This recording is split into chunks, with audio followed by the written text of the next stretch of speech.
So I published a YouTube video a little over a week ago, and it was mainly about the targeting of Mr. Ryan Upchurch, and I included the greatest president in my lifetime in that video because I know 1000% he's been targeted, and the parallels between the two are almost identical in my opinion. But it's a very lengthy video with a lot of information, and my husband listened to it and he gave me some feedback, and I do stand behind every single thing I said. However, I would probably break it down into smaller videos if I had to do it over again. So I got to thinking I wanted to share with everyone all of the evidence and information that I came across these past years that brought me to the conclusions that I stated in that video. And whether it's a real world physical statement or a spiritual, esoteric, metaphysical statement, I stand behind all of it. So I wanted to start with this video because I'd like to start sharing why it is I call the greatest president in my lifetime the greatest president in all of our lifetimes. So if you guys can hang in there with me, let's do this. So in order to give context to what it is that I'm going to share in a few minutes, I got to go through a little bit of surrounding information on what I'm going to share. And I want to start with a statement that I made in that last video. And that was, I spoke of a Nazi spy that was brought into the United States as a young man. And he was given a different name and identity. I think they changed his age. And he was also propped up as a World War II hero. And then went on to become President of the United States. Partly because people respected him for being a World War II hero. All fake. But the other thing he was sent here to do was to spy on Nikola Tesla. Who's Nikola Tesla? Well, some of you guys might be very familiar with that name, and some of you guys might not know who I'm talking about, because the mainstream has always presented Albert Einstein as the genius poster child, right? Not so. Nikola Tesla was, in fact, in my opinion, the most brilliant mind to ever grace the soil of this country. And as recognizable as his name is, have you ever heard of Tartaria? What about the Tartarian Empire? Or Tartar technology? Here's something fascinating to listen to. Why is the government lying to us about history? There is a civilization as recent as 100 years ago that was omitted from the history books called the Tartarian Empire, and it was technologically far superior.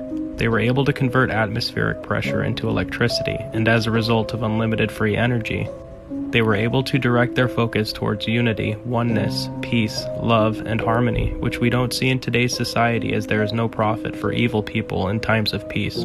Tartaria was a country with its own government, its own flag, and its own place on the map. Its territory was huge, covering over 3 million square miles, and if you look back far enough, the country exists on maps predating the 19th century. The Great Wall of China, which is located on China's northern border, is believed to have been built by the Tartarians, although history would say otherwise. There are openings on the wall that are only accessible from the north face of the wall, or from Tartaria. The world government destroyed an entire utopia and kept it hidden because they don't want humanity knowing that there is sustainability in the collective without the interference of heads of state. Fascinating, no? Tartaria? The Tartarian Empire? Tartar technology and free energy? Can you imagine, guys? Seems like another world. And hat tip too, by the way, to the person who did that video. Excellent. I couldn't find the author, so if it's you, let me know, and I will put a link in here. But yeah, can you guys imagine free energy, Tartar technology, Nikola Tesla had knowledge of this Tartar technology. And if you can imagine, his genius, inventive mind combined with that technology and his altruistic nature, he was a generous, kind, compassionate, soulful human being who wanted to make the world a better place. He wanted to give his inventions to the world. He had zero interest in profit or material wealth. He really, truly wanted to make the world a better place. I would imagine that that combination would be a little bit of a threat to the enemy I spoke of in the last video. Now, I am not an expert on Nikola Tesla. I know there are people out there that know every last detail of his life. And I strongly encourage everyone, I'm going to do it myself, I strongly encourage everyone to learn as much as you can about Nikola Tesla, because sadly and unfortunately, most of his work and life and contributions to this world have been largely swept under the rug. A lot of his inventions were stolen and attributed to other inventors. Rumor has it, many of them wound up in Big Daddy Adolf Hitler's hands. Hence the Nazi spy, right? But for all of those people who may be experts on Nikola Tesla, I think one thing we can agree on, or there's probably a few things. Number one, probably, I would say almost every technological device that we utilize on the daily could be attributed to Nikola Tesla's work. I mean, he was talking about smartphones in 1926, I think it was. Crazy stuff. The World Wide Web, that was all his thought processes and inventions, inventive mind.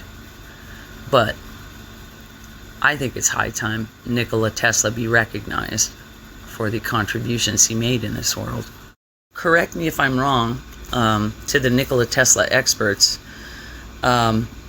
his inventions and his research all took into account the sanctity of human beings and the earth itself.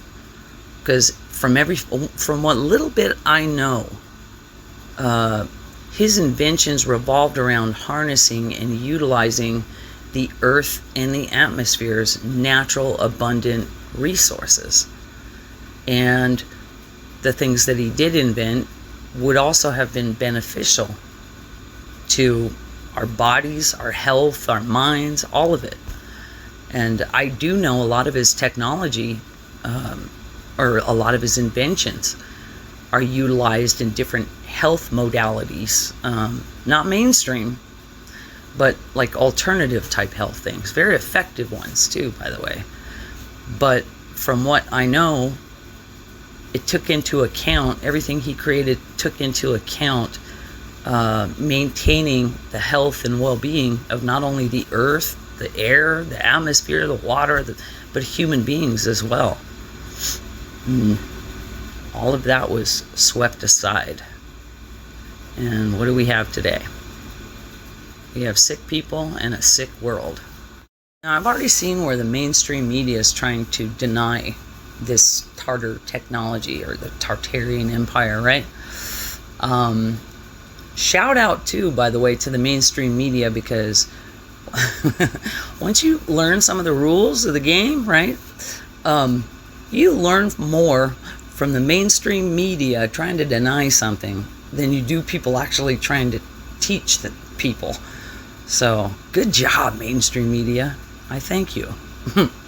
Anyway, so more and more information is coming out about this, and I have a question for everybody to kind of ponder.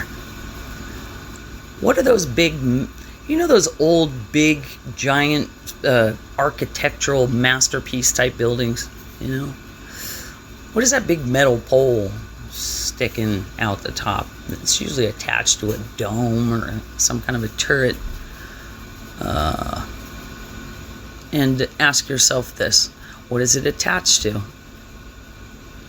How much you want to bet it's attached to a giant quote-unquote chimney chute, right? And what about at the very bottom level? Is there a quote-unquote fireplace? Were fireplaces truly designed to burn logs of wood? Or something else? What happens inside that chimney chute? And I think they call it they refer to it as a weather vane, which technically it kind of is. It draws in the ether. But what happens inside of that chimney chute, right? And you also have to ask yourself, how much would it cost to heat and cool structures of that size? So, hat tip media, you try and deny stuff, and people are just going to learn that the evidence of this technology was right in front of our faces our whole entire lives. It had just been redefined as something else. If everyone has a minute, look up I think it's called the Warden Cliff Tower in New York. I think it was outside of New York City. It was a tower, a free energy tower, that was built by Nikola Tesla. I believe he was backed by J.P. Morgan financially. And of course he cut him off before he could complete it. I think, if I'm not mistaken, I'm not sure on this, I think he did complete it, but just didn't say anything. However, it was Nikola Tesla's vision to build these towers all over the world, and they would be able to transmit energy to each other, almost surrounding the world in a energy field. Free energy. I could be wrong on that. Maybe on slight details, but the Warden Cliff Tower, a Tesla tower, was designed to provide free energy. And so here we are in 2023, surrounded by power lines and poles with transformers, and that are detrimental to our health, not beneficial. And a sick world, sick earth, sick air, sick water, all of it. Nikola Tesla sadly and unfortunately passed away in January of 1943, and he was alone and penniless. And rumor has it, the three letters from all over the world swooped in, grabbed all his research, all his inventions, everything he had collected throughout the years, and took off with it. The mainstream media, the official narrative, was he died of some kind of a heart, some type of a heart issue. But there are also rumblings that maybe his death wasn't so natural as well. But his work, if that's all he's left with, if the three letters came in and took everything, who would interpret something like that? I mean, his work, I imagine, was probably like a foreign language to most people. How on earth would they figure out what he put in his papers, his research, his genius mind? Who would they get to interpret such a thing? From New York, I boarded a plane to Boston to find Dr. John Trump of the Massachusetts Institute of Technology. Dr. Trump was now retired from the company he founded, High Voltage Engineering, but he agreed to meet me at the company office the next morning. In the spring of 1943, Dr. Carl T. Compton, who was then president of MIT, asked me to go to New York and examine the effects of Nikola Tesla. These were contained in an upper floor of a warehouse somewhere in New York City. And I spent a good deal of time examining one by one the papers, the books, and various other memorials that he had accumulated. Yep, you heard that correctly. Dr. John G. Trump, MIT professor, National Medal of Science recipient, member of the National Academy of Engineering, and genius extraordinaire. He was placed in charge of going through all of Nikola Tesla's effects. You can only imagine that's all he was left with was stockpiles of his research and inventions, etc. But Dr. Trump also shared a couple of key characteristics with Nikola Tesla. And the first one's obvious, his genius IQ. But the second one was his altruistic nature. Dr. Trump was a very good, well-intentioned, kind-hearted human being. And he also had a little something that Nikola Tesla sadly lacked. And that was he was a little bit more wise to the ways of the world. He knew when to bob and weave, if you will. Some would probably consider it maybe a little outlaw mindset. Think about it for a minute. Think about it from Dr. Trump's point of view, right? He's a genius mind. And he's going through the life's work of probably the most brilliant mind to ever live in this country. It'd be like Christmas morning, just a treasure chest. I wonder what was in those files. What do you think he found, guys? Maybe something undeveloped. Maybe something he had already been working on, pieced together himself. Who knows? What if he found something that would be greatly beneficial to the American people? And if it fell into the wrong hands, it could be greatly detrimental. I don't know. You know, his genius was on full display. Everyone knew he was a genius. So he had to watch himself probably pretty carefully. But rumor has it, some of those Tesla files wound up missing. What if he was up to something? You know, he'd have to be pretty clever about keeping it hidden, that's for sure. And what about time? What if time caught up to him and he wasn't quite finished? Who would he pass that on to? Couldn't very well pass over his life work and the work of Nikola Tesla to any Joe Schmo off the street, you know? It could be one of the hoes or the foes. Who would he get to pass the torch on to? Maybe a family member? A nephew, perhaps? Maybe a billionaire nephew.